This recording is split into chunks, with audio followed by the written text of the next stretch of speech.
Sementara itu pemirsa, seorang guru merenggang nyawa akibat tindak kekerasan oleh siswanya menjadi pencitraan buruk bagi dunia pendidikan. Kedepan sekolah diharapkan mampu menekankan aspek sikap dan psikomotor agar tidak ada lagi perilaku menyimpang dalam diri siswa. Miris dan sedih.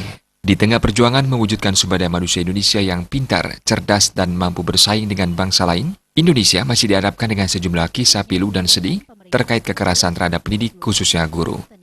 Guru memiliki peran penting dalam pembangunan bangsa.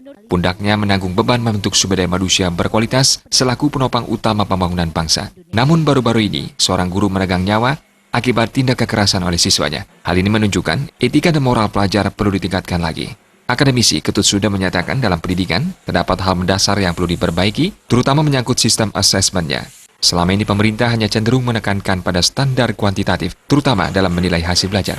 Aspek sikap dan psikomotor saat ini perlu ditekankan dan diperhatikan sehingga tidak hanya fokus terhadap aspek kognitif. Perkembangan perilaku anak dalam hal ini tidak bisa dilepaskan dari faktor lingkungan. Lingkungan turut berperan membentuk karakter anak. Guru sebagai seorang pengajar dan pendidik harus mampu mengajar dengan tegas namun tidak keras. Guru bisa menerapkan reward dan punishment kepada siswa untuk meluruskan perilaku siswa yang menyimpang.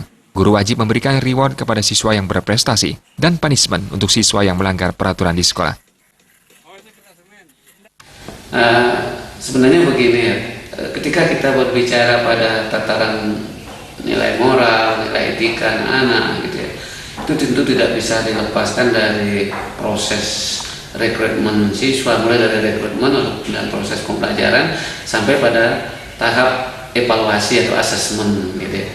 Nah kemudian saya melihat ada satu hal mendasar yang harus diperbaiki dalam konteks pelaksanaan pendidikan, terutama menyangkut sistem asesmennya gitu ya. Karena selama ini kan pemerintah cenderung menekankan pada standar-standar kuantitatif, terutama di dalam menilai hasil belajar anak. Jadi penekanannya saya kira selama ini justru pada penekanan penilaian pada aspek kognitifnya, sehingga mengabaikan dua aspek yang lain, yaitu aspek sikap dan psikomotor.